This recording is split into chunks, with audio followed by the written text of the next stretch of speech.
kesaksian yang dahsyat dalam kehidupan saya. Bagaimana Tuhan sudah menjaga saya sepanjang hidup saya dan kehidupan yang saya alami.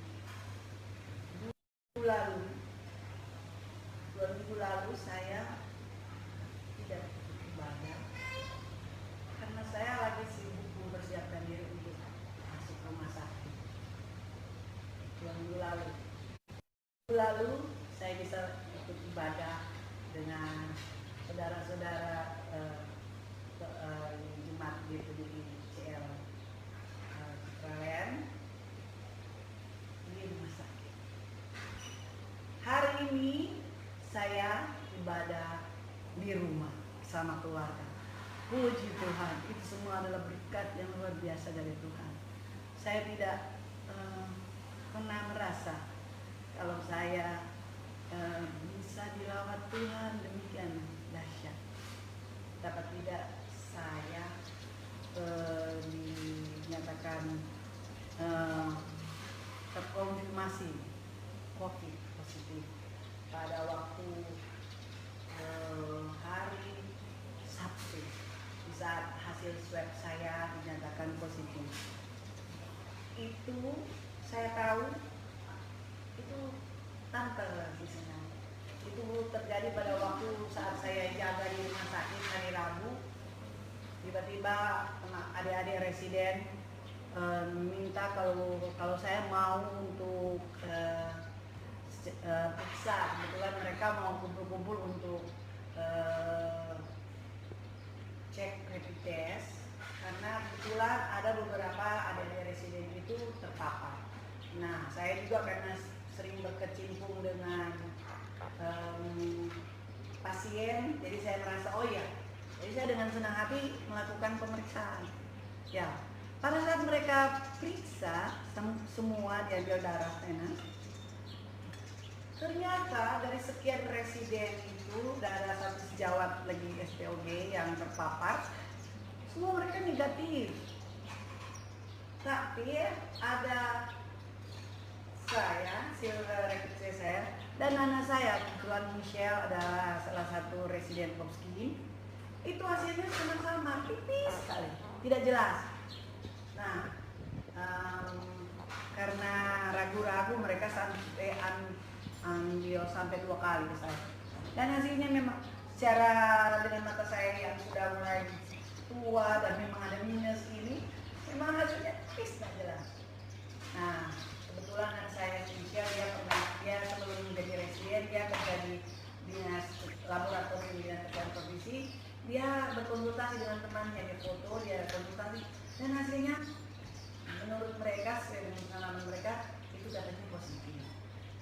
Dan dia nak puas, dia tanya ke teman-teman residen internal, mereka bilang negatif. Saya juga penasaran, saya foto, kemudian saya kirim ke teman sejawat saya yang biasa melayani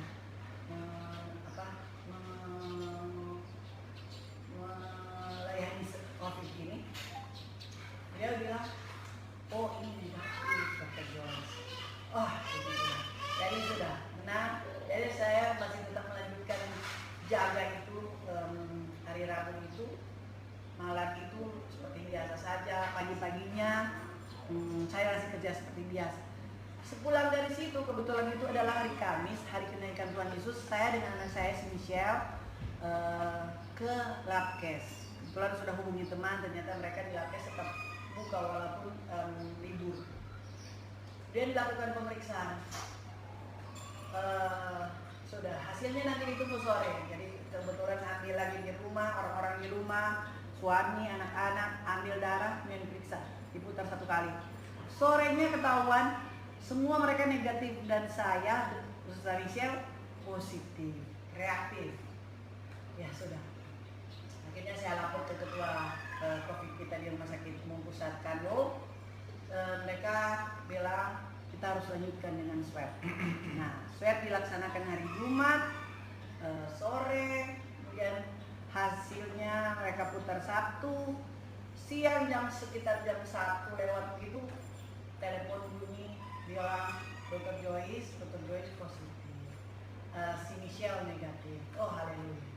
Saya sudah terbiasa membiasakan diri itu selalu mengucap syukur. Jadi pada waktu saya mendengar itu positif, saya tidak jerit atau saya hanya sampaikan puji Tuhan.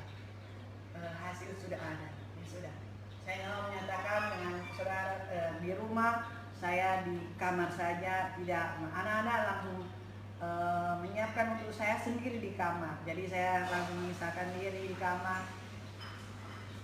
Beberapa jam kemudian teman saya yang internis, yang ahli paru juga, dia langsung telepon, dok, mereka sudah konsultasi dengan dokter.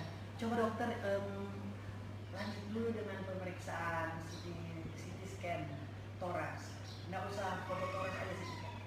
Oke, saya langsung setuju. Oh iya. Udah, di mana? Di Siloam, Manado. Oke, saya langsung. Sorenya saya jalan sendiri, saya setir mobil sendiri, saya bawa ke saya foto di Siloam Manado. Mereka melakukan seperti pasien memang. Saya langsung nyatakan kepada mereka, kalian tidak usah terlalu banyak tanya-tanya karena nanti kalian terpapar. Saya sudah positif, swab positif. Yang petugas di sana langsung mengatur. Saya kebetulan punya relasi di Siloam karena kebetulan saya part-time juga di Siloam Paldua. Nah, mereka langsung laksanakan sesuai protap, periksa CT scan, dan saya biasa saja menunggu, berharap kepada Tuhan apa yang Tuhan buat. Saya terima dengan pengucapan syukur. Jadi saya bisa melakukan semua kegiatan dengan biasa.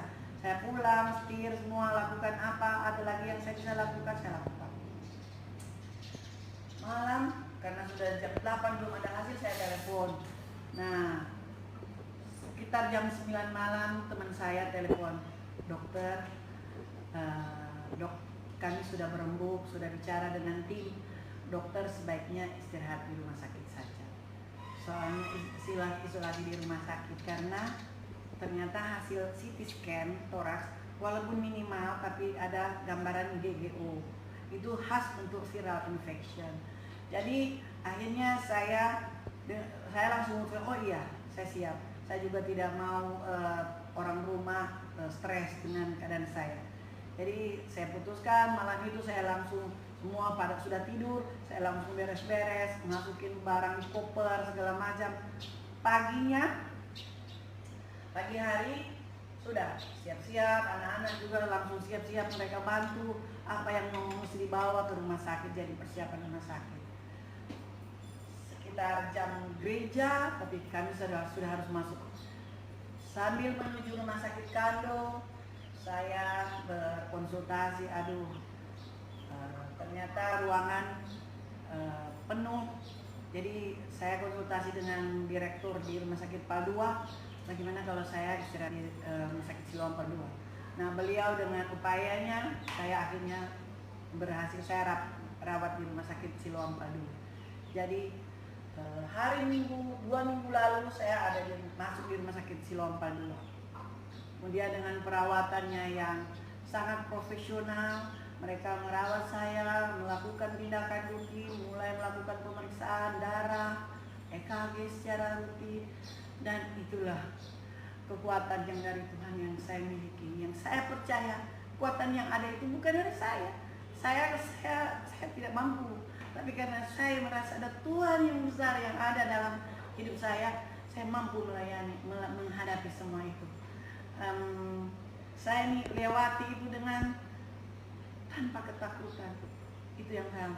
Tapi saya rasa saya tidak ada ketakutan.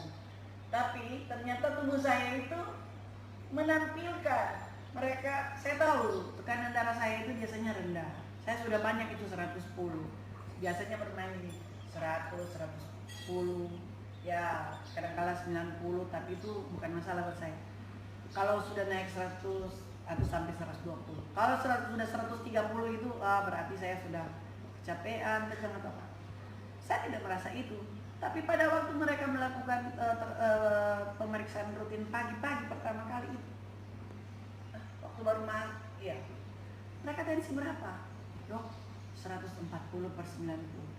Saya kaget, coba ulang lagi. iya 135/90. Ada tertawa, kita bilang, aduh ternyata tidak bisa didustai ikutin kita ini bebanan. Ternyata memang kita tekanan naik, walaupun kita tidak rasa, tapi ternyata itu ada tubuh menyampaikan bahwa kita ini ada kecemasan, mungkin tekanan darah naik. Ya gitu lah, kita tertawa dalam, oh ya puji Tuhan, itu tidak akan membuat kita takut dengan tensi yang sudah naik. Oke. Sesudah itu mereka periksa darah, saya tanya hasil darahnya bagaimana, mereka keluar normal dong. Oh puji Tuhan, semua normal. Tapi kita lihat ada lagi semua dalam batas normal, tapi ada LDH yang meningkat. Waduh, meningkatnya nak sedikit-sedikit lagi. Kalau cuma 45 itu normal, 100-an ya berarti ada infeksi kronis. Tapi kita sampai 400-an. Oh, apa ini? Nah, kita tanya, mereka bilangin, oh dokter.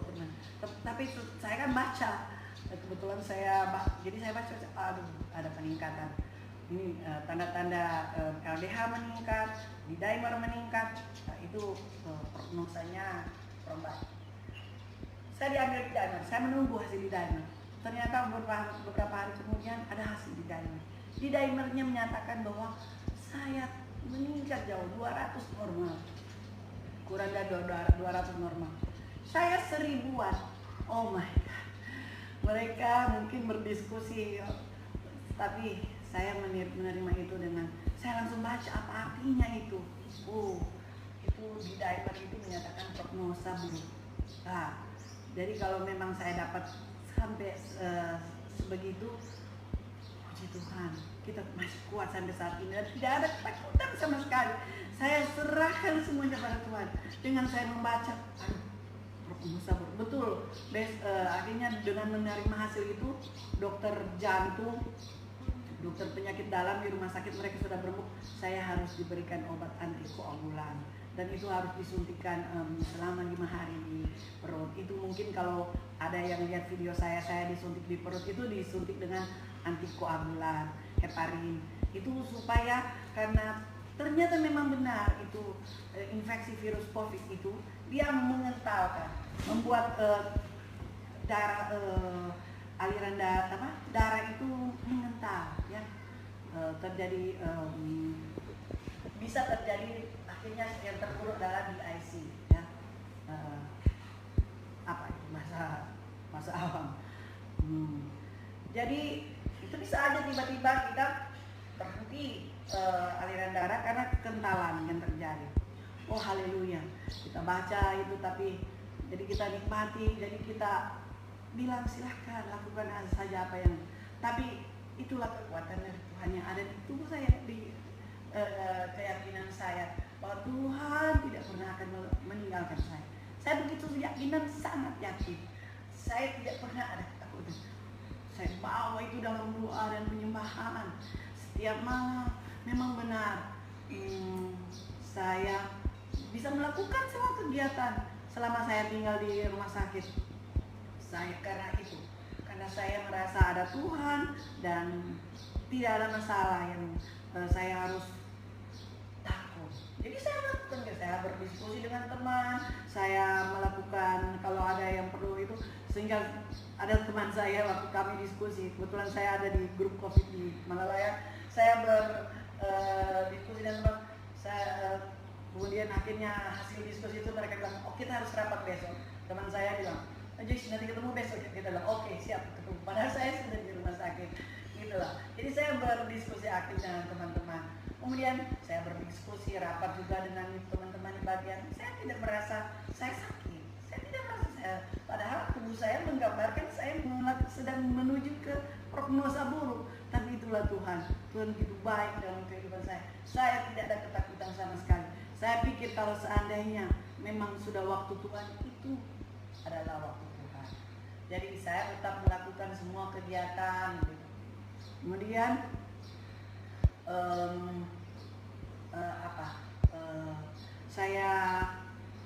saya bisa membimbing juga sebagai dosen, saya membimbing koas, saya lakukan itu. Jadi saya tetap cuma memang saya minta maaf membatasi dengan teman-teman yang tidak tahu dengan keadaan saya. Memang saya kalau ada pasien yang hubungi saya, dok saya begini, Oh iya, kamu harus begini begini. Oh kamu mau apa? Oh iya, oh kamu begini. Itu yang saya lakukan. Saya tidak, tapi kalau ada pasien mau datang, dok saya mau datang. Oh minta maaf, dok sekarang lagi ada istirahat, ada di isolasi. Saya sampaikan. Mereka tahu bahwa saya tidak praktek, saya isolasi. Itu yang terjadi. Jadi saya tidak menyembunyikan kalau memang saya cuma sampaikan kalau ada yang menghubungi saya. Tapi kalau ada yang kalau tidak ada teman-teman ibu-ibu dharma wanita, pengurus atau apa yang tidak tahu, mereka tidak hubungi, ya tidak, saya tidak juga mau sampaikan. Minta maaf. Keluarga yang lain yang tidak tahu saya tidak hubungi. Tapi yang saya hubungi tentu mami saya yang sudah 85 tahun yang ada di mami sengaja mereka tidak mau bergabung dengan kami karena keadaan itu saya sampaikan karena itu kewajiban saya sebagai anak harus menyampaikan itu kepada orang tua gitu. Jadi yang tahu cuma keluarga dekat, kami diskusi, tetap ada itu video call segala macam begitu dengan teman-teman di staf rumah sakit. Itu yang terjadi dan saya alami, dan itu kekuatan dari Tuhan luar biasa memang kalau kita pegang firman Tuhan. Saya tidak hafal ayat-ayat Alkitab, tapi saya mendengar dan saya melakukan bagaimana Tuhan ada dalam kehidupan saya.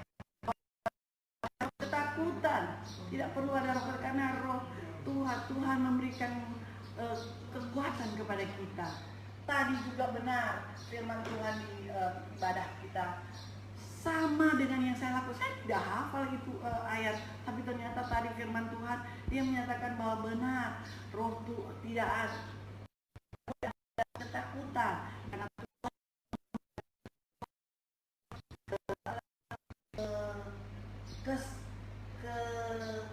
Tuhan memberikan roh kekuatan, roh ketertiban, kasih, itu dari Tuhan.